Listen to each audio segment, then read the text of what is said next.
الله رسول فرمایي بدترین انسان هغه دی چې هغه د خپل کوروالا حال خپل یار ته وایي. بدترین انسان. او د الله رسول فرمایي بدترین زنانه هغه ده چې هغه د خپل خاوند حال وچاته وایي. د خپل خاوند. حالانکه د الله رسول فرمایي کچېرې دا زنانې د خاوند په حق خبرې سوې، د خاوند په حق خبرې سوې، وای بیا به د پښو ګرز نه دی د خاوند د پښو ګرز، دا به په خپله چهره ورصفا کوي، دا به په خپله چهره ورصفا کوي که چیرې دغه ښځې د خاوند په حق باندې خبرې سوې. د الله رسول فرمایي وای کومه زنانه چې د خاوند د اجازې بغیر د باندې راووځي، کومه زنانه د خاوند د اجازې بغیر د باندې راووځي، د اسمان هر فرشته پر دې لعنت وایي. د اسمان هر فرشته پر دې لعنت وایي. ما سوا له جناتو څخه، ما سوا له انسانانو څخه چې دا هر درخته، دا هر ډبره، دا هر لوټه، دا هر بوټي چې دا ور باندې ورځي هغه لعنت ور باندې وایي. لعنت دی پر تا باندې، لعنت دی پر تا باندې د خاوند د اجازې بغیر ته راوتلی. د الله رسول فرمایي ته د یوې زنانې سره ټول ژوند ښه وکړه، ټول ژوند، او بیا یوه ورځ له تا کمي وسوله، کوتاهي وسوله، لږ کمزورې سوې، لږ مخ ته شاته سوې، دا تا ته څه وایي؟ وایي چې زه ستا کره راغلی یم، ما خوږه ګوله خولې لره نه ده وړې، چې زه ستا کره راغلی یم، چې زه ستا کره راغلی یم، ما روغه ورځ نه ده لیدلې، ما له تا شادي نه ده لیدلې. دا د الله رسول فرمایي صلی الله علیه وسلم په تاسو کې دغه شی چې دی اغسته، په تاسو کې دغه شی چې دی اغسته. حالانکه د الله رسول فرمایي که چیرې دا زنانې د خاوند په حق خبرې سوې، د خاوند په حق خبرې سوې، وای بیا به د پښو ګرز نه دی د خاوند د پښو ګرز، دا به په خپله چهره ورصفا کوي، دا به په خپله چهره ورصفا کوي که چیرې دغه ښځې د خاوند په حق باندې خبرې سوې. او بیا زنانه خو ډېر د الله رسول فرمایي ما ترکت بعد فتنة هي اضر على الرجال من النساء. زما وروسته یو لویه فتنه وتې ته در پاتېږي، ای نارینهو، هغه فتنه زنانه ده چې د هغه زنانې د فتنې څخه هېڅ یو سړی چې دی هغه خلاص نه وي، هېڅ یو سړی. او دا د الله رسول فرمایي زنانه چې ده، زنانه دا عورت دی، عورت موږ ښځې ته عورت وایي، دا عورت دی، نو لہذا عورت ته پټېدو شی دی. د الله رسول فرمایي زنانه چې ده هغه عورت دی، هغه به په خپل کور کې پټوي، د باندې به نه راباسي. ښکاره مثال در کوم، زما او ستا ښایسته رولکس ګړۍ، زما او ستا ښایسته آیفون، زما او ستا په بټوه کې څه روپۍ، ټګانو بازار لره، دغسې عام بازار لره چې کله مطلب راشي په هغه ځای کې موږ پر ګړیو، پر موبایل، پر بټوه خیال دی، او خیال مې کمی نه. نو دا زنانه، د زنانې عزت، لور او د لور عزت، کوروالا او د کوروالا عزت ستا تر موبایل کم دی، تر آیفون کم دی، تر بټوې هم کم دی، دا ستا تر ګړۍ هم کم دی. یا نو چې نه دی کم، نو ګړۍ او موبایل او آیفون کله کله راباسي په خاص مجلس کې، او زنانې د په هر مجلس کې ورله کړی دی. ولې دا ظلم دی که نه دی؟ د الله رسول فرمایي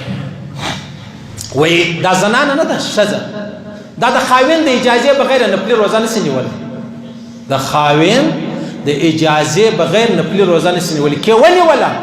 ما سوا له لوږې، ما سوا له تندې، دې ته بل شی نسو میلاو. ته به د خپل خاوند څه پوښتنه کوې،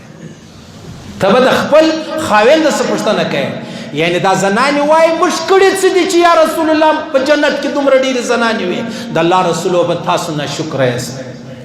تاسو د خپل خاوند ناشکري کوئ، د پردوی په صفتونه درته کوي. مجال دی که د خپل خاوند دا صفت درته وایي، مجال دی که یې د به دوې او پنځه ښځې خامخا یي. د الله رسول فرمایي وای کومه زنانه چې د خاوند د اجازې بغیر د باندې راووځي، کومه زنانه د خاوند د اجازې بغیر د باندې راووځي، د اسمان هر فرشته پر دې لعنت وایي د اسمان هر فرشته پر دې لعنت وایي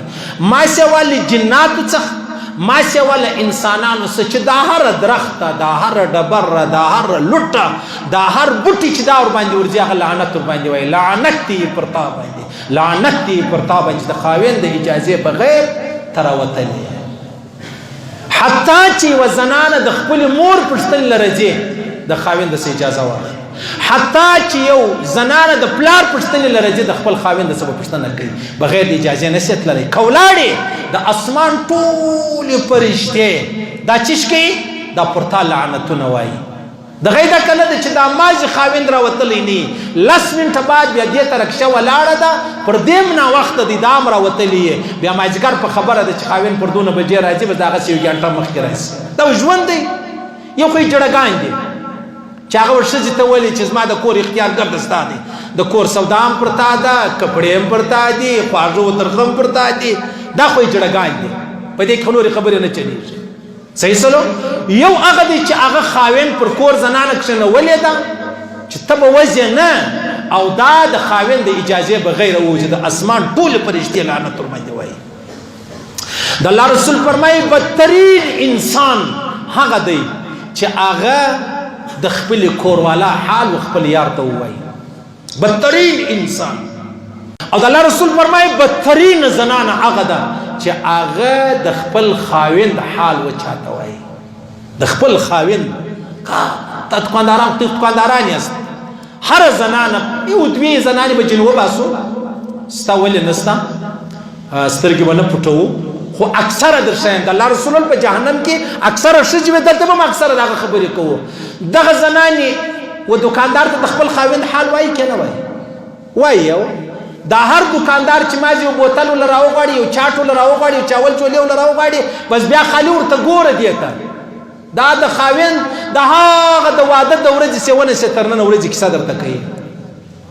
او دا څونه لوی داستان دی د الله رسول فرمایي بدترین زنانه ده دا غزنانه بیا پیر لره ولاړی پیر ته بیا د خپل خاوند ټول حال ووایي بیا د پیر څخه تعویض راواخلي بیا وایي چې زما د خاوند پر ما سترګې پټې سي زما د خاوند پر ما زبانګویې بندې سي زما خاوند مطلب په زړه کې پر ما باندې مینه او محبت راشي نو چې د اسمان ټول فرشتې پر تا لعنت وایي د مځکې ټول د انسانانو د جناتو سیلاوه د الله رسول فرمایي دا هر درخت پر تا لعنت وایي نو د پیرې به تا ته څه پیدا وکړي د پیر تعویض به تا ته څه پیدا وکړي د هغه قلم به څه پیدا درته وکړي صحیح سلوک د الله رسول فرمایي او د الله رسول فرمایي چې کومه زنانه خپل حال وایي د خاوند حال وایي او خاوند د خپل زنانې دا دی لکه پر چوک چې یو خر سره ولاړې د هغو څه باک نسته او داسې د دې هم باک نسته لعنت دی پر داسې زنانو باندې او پر داسې نارینهو باندې